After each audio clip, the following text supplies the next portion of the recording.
Hello friends, welcome back to my channel. আশা করি সবাই ভালো আছো, আমিও ভালোই আছি।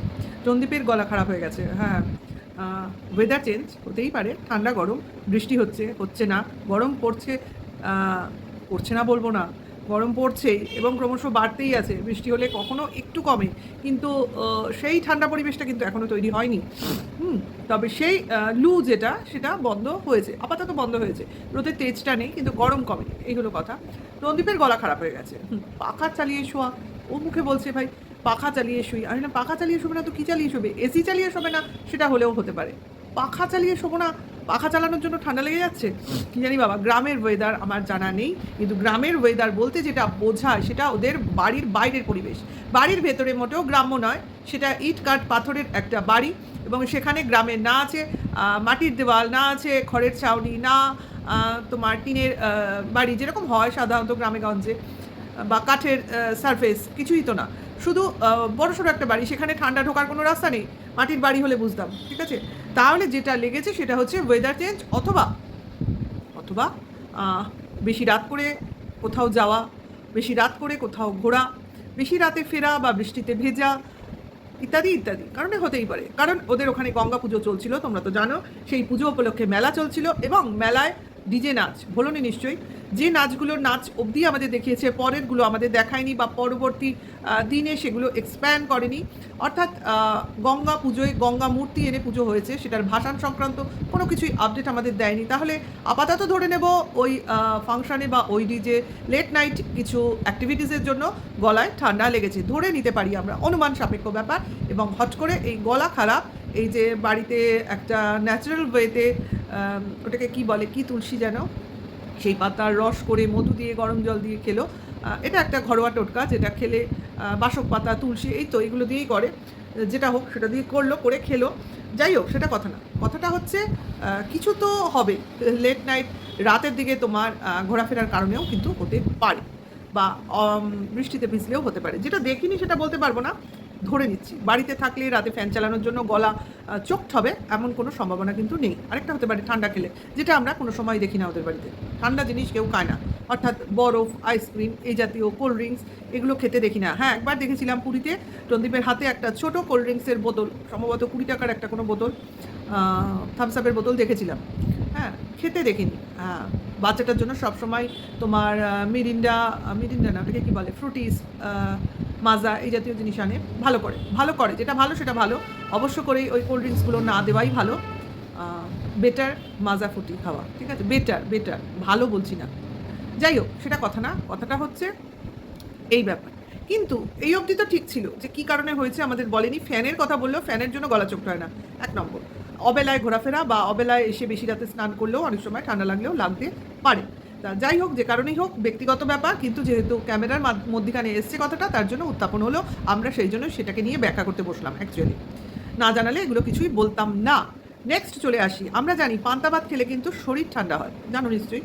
গরমে পান্তা ভাত খাওয়ার এটা একটা কারণ, শরীরটা ঠান্ডা হয়, গরম হয়ে যায়, তা থেকে শান্তি বা একটু মানে রিলিফ পাওয়ার জন্য অনেকে খায়। তা যেখানে টন্দীপের গলা চোখটো রয়েছে, অর্থাৎ ঠান্ডা লেগেছে, সেখানে কোন হিসেবে টন্দীপ পান্তা ভাত খেতে বসে? এটা তো হিসাবে মিলল না। পান্তা ভাত খেলেই ঠান্ডা লাগে শুনেছি, তাহলে সেইটা কেন? এটার সঙ্গে গেল না। যাই হোক, আর এদের পান্তা ভাত খাওয়ার নমুনাটা অদ্ভুত। পান্তা ভাতের সঙ্গে মুড়ি, আমি দেখিনি কোনো দিন, তাই বলছি। বাবা খেতেই পারে, অনেক লোকই খেতে পারে। আমরা তো পান্তা ভাত খাই সাধারণত আলু ভাজা, কাঁচা পেঁয়াজ, কাঁচা লঙ্কা, ডালের বড়া, পেঁয়াজি, এইসব দিয়ে, ভাজাভুজি দিয়ে। কিন্তু মুড়ি দিয়ে পান্তা ভাত আমি ফার্স্ট টাইম দেখলাম, ফার্স্ট টাইম। কেউ খেলেও খেতে পারো, আমি ছোট বড় কিছু বলছি না, নতুনত্ব, তাই এটাকে উত্থাপন করলাম। যাই হোক, ঠান্ডার মধ্যে গলা যখন চোখ রয়েছে, অবশ্যই পান্তা ভাত খাওয়াটা উচিত হয়নি। এরপর ওর ব্যাপার, ও বুঝবে জিনিসটা। বুঝলাম না, যেখানে মা বাড়িতে রয়েছে, ছেলের এই অবস্থা, তাহলে উনি কী করে পান্তা ভাত খেতে দেন ছেলেকে, এই জন্য বলা। আচ্ছা, এরপরে তোমার কি বলে, আজকের ব্লগিংয়ের কথা বলছি। তোমার ছেলের স্কুলে পেরেন্টস মিটিং আছে, তার জন্য বাবা গেল স্কুলে, আর ও বেরোলো ছেলেকে নিয়ে চুল কাটতে এবং গাড়ির সার্ভিসিং করাতে, ঠিক আছে। বা চুল কেটে বাবার পেরেন্টস মিটিং হয়তো কমপ্লিট হয়ে গেছিলো, এন্ড হয়ে গেছিলো, তার জন্য আবার তাদের সঙ্গে মোলাকাত হয়েছে, এবং ছেলেকে নিয়ে বাবা বাইকে করে বাড়ি ফিরে এসছে। আর সম্ভবত টন্দীপের অন্য কোনো কাজ থাকবে, এক্সট্রা কাজ ছিল হয়তো, তার জন্য ও একটু লেটে ফিরেছে। লেটে ফিরে আজ এসছে মাটন। ভাই টিনা কিছুদিন আগে মাটন রান্না করলো, একদিন আগেই সম্ভবত, 1-2 দিন আগে।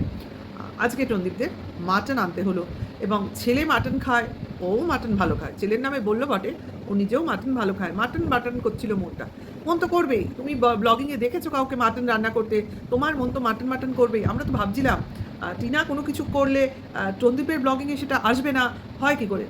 অবশ্য করেই এলো, এবং কোইন্সিডেন্ট নয়, এটা দেখেই এসছে। এটাও আমার অনুমান, কারণ এরকম বহু অনুমান আমাদের মিলে গেছে। একজন কলকাতায় গেলে আরেকজন কলকাতায় যায়, একজনের বাড়িতে আগের দিন খিচুড়ি হলে পরদিন এর বাড়িতে খিচুড়ি হয়, এক্সেট্রা এক্সেট্রা। একদিন যদি এর বাড়িতে রাত্রে চাউমিন হয় তো পরদিন ওর বাড়িতে চাউমিন হয়। ব্যাপারটা হচ্ছে সবাই সবাইকে ফলো করে, কিন্তু মানতে চায় না যে আমি ওকে দেখে আমার এটা ইচ্ছা করছে। হতেই পারে ভাই, আমাদের ইচ্ছা হয়, তোমাদের খাওয়া দেখলে আমাদের ইচ্ছা হয়, তোমাদের ঘোরা দেখলে আমাদেরও ইচ্ছা হয়। সম্ভব হলে করি, না হলে করি না, এটা কারোকে দেখে হওয়াটাই স্বাভাবিক। যাই হোক, সেই মাটন এলো, মাটন রান্না হলো, এবং মাটন বসে খাওয়া হলো, হতেই পারে। আচ্ছা, এরপরে তোমার কী বলে, ছেলের স্কুলের মিটিং নিয়ে কিছু কথাবার্তা, সেটাকে নিয়ে মেনলি বলবো। এর জন্যই আমি টন্দীপকে নিয়ে করছি কি না, বাচ্চাদের আজকাল কিছু অ্যাক্টিভিটিস আনন্যাচারাল লাগে, তার জন্য কিছু কাউন্সিলিং করা প্রয়োজন। সেই নিয়ে কিছু মিটিং, অর্থাৎ বাচ্চাদের কিভাবে চলতে হবে, বলতে হবে, খেলতে হবে, পড়তে হবে, বাচ্চাদের স্বভাব, তাদের চলন বলন, এইসব নিয়ে, বা কীভাবে বাড়িতে রাখবে, কীভাবে তার টেক কেয়ার করবে, এইসব নিয়ে একটা অল টোটাল আলোচনা হয়েছিল। এইটা বোঝা গেল স্কুলে। তা যেটা বললো বাচ্চারা চঞ্চল, তার জন্য কাউন্সিলিং প্রয়োজন। ভাই বাচ্চা চঞ্চল থাকবে, এটাই কিন্তু একটা মেডিকেল দিক দিয়ে হ্যাপিনেসের ব্যাপার হয়। কারণ সবসময় ডাক্তাররা বলে কোনো বাচ্চা অসুস্থ হলে বাচ্চা কি অ্যাক্টিভ রয়েছে, অর্থাৎ বাচ্চা কি চঞ্চল আছে, বাচ্চা চঞ্চল থাকবে, এটাই কিন্তু তার প্রকৃতি। যে বাচ্চা নিস্তেজ হয়ে পড়ে, তার অ্যাক্টিভিটিসটা কমে যায়, তখন কিন্তু বাচ্চার পক্ষে সেটা ক্ষতিকর, অর্থাৎ তখন তার ট্রিটমেন্টের প্রয়োজন হয়। এটা কিন্তু খুব ছোট থেকেই আমরা জানি, এবং বাচ্চার সঙ্গে সঙ্গে আমরা এগুলোর সঙ্গে পরিচিত হই, এবং ডাক্তারদের কথা শুনে শুনে এইগুলোর সঙ্গে আমরা হ্যাবিচুয়েট হয়ে যাই। ঠিক আছে, যেমন কোনো সময় অসুস্থ হলে বাচ্চা, ডাক্তার প্রথমেই জিজ্ঞাসা করে খেতে, খাওয়ার রুচি আছে তো, মানে বাচ্চা খেতে চাইছে তো। এই যদি খেতে চায় এবং বাচ্চা নর্মাল ওয়েতে থাকে, যতই জ্বর হোক, সর্দি কাশি হোক, তাহলে কিন্তু অরিড হওয়ার কিছু নেই, অর্থাৎ সামান্য ওষুধপত্র দিলেই সে ঠিক হয়ে যাবে। সেই রকমই একটা বাচ্চার চঞ্চলতাই কিন্তু তার শিশুকালের পরিচয়। সেইখানে সেই চঞ্চলতার জন্য তোমার কাউন্সিলিং করতে হবে, এটা কিন্তু কারণ হতে পারে না। যেটা কাউন্সিলিংয়ের কারণ সেটা হচ্ছে বাচ্চাদের হাতে মোবাইল। আমি বলছি তোমাদের, এটাই কারণ। ও এটাকে এইভাবে বললো, দুষ্টামি, এত দুষ্টামি করে, ওর তো কাউন্সিলিং প্রয়োজন। যেটা বলছে টন্দীপ, ছেলের তো কাউন্সিলিং প্রয়োজনই, প্রচণ্ড দুষ্টামি করে, আর সঙ্গে বললো হাতে মোবাইল। হ্যাঁ, এটাই হলো কারণ। আজকাল কাউন্সিলিং এই জন্য কিছু কিছু বাবা মার প্রয়োজন হয়ে পড়ছে, যারা কিনা জিনিসটা বুঝতে পারছে না। হাতে মোবাইল এবং পড়াশোনায় অমনোযোগ, আর হচ্ছে তোমার এই জিনিসটার থেকে যদি তাদের সরিয়ে আনো, বা হাতে মোবাইল না দাও, বা পড়াশোনায় বসাও, তখন তারা মিসবিহেভ করছে, অর্থাৎ তোমার কথা শুনছে না, তোমার কাছ তোমার প্রতি বিরক্ত হচ্ছে, চেঁচামেচি করছে, লাফালাফি করছে, এইসব মানে প্রতিরোধ করছে।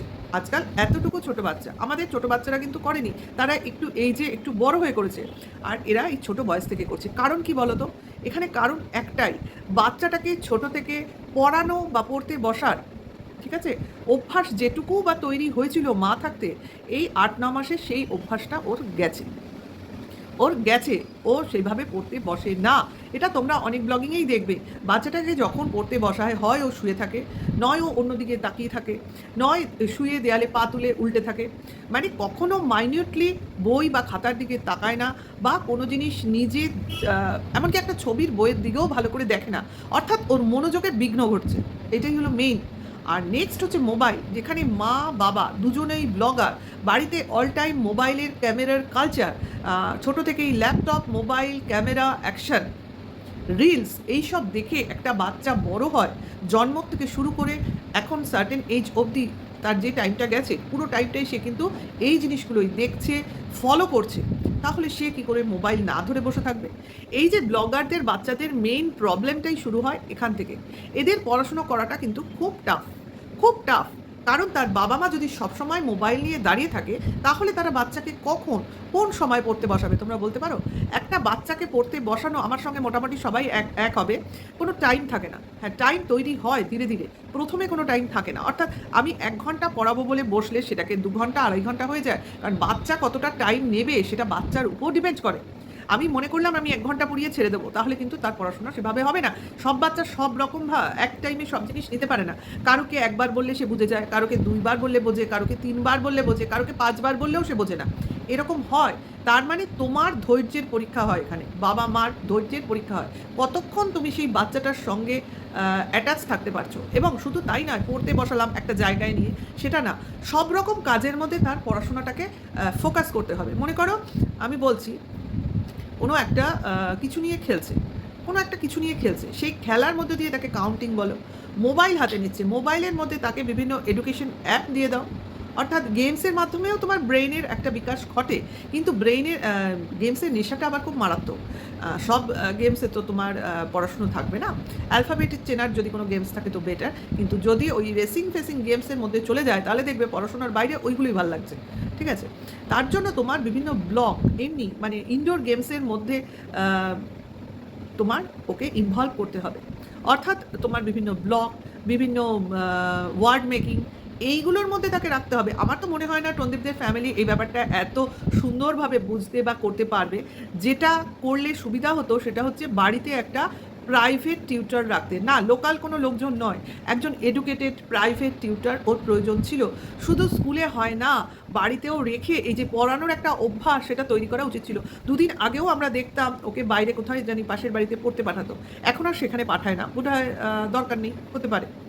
যাই হোক, বাড়িতে বাচ্চারা যারা সেভাবে পড়ার অভ্যাস তৈরি হয়নি তারা কিন্তু নিজেদের লোকের কাছে পড়তে চায় না। এটা কিন্তু অনেক বাড়ির কমন ফ্যাক্টর বা কমন প্রবলেম, নিজেদের লোকের কাছে পড়তে চায় না।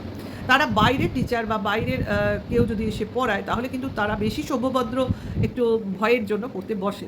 তারপর বাড়িতে তারা যে পড়াশুনো দিয়ে যায় বা স্কুলের পড়াশুনো সেগুলো বাড়ির লোকেরা যদি দেখিয়ে দেয় তাহলে সেটা সে করতে পারে।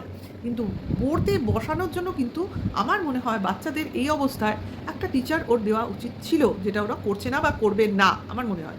যাই হোক, কারণ ওরা বাচ্চাটার পড়াশুনো নিয়ে এতও চিন্তিত, এত অরিত্য আমার মনে হয় না। কারণ এখনও সেই ছোটোবেলার রাইমস যেগুলো বাচ্চারা 2 বছর 2.5 বছরে শেখে, সেটা এখন তোমার 4 বছর হতে চলছে ছেলেটার, যার কিনা তোমার আপার কেজিতে পড়ার কথা।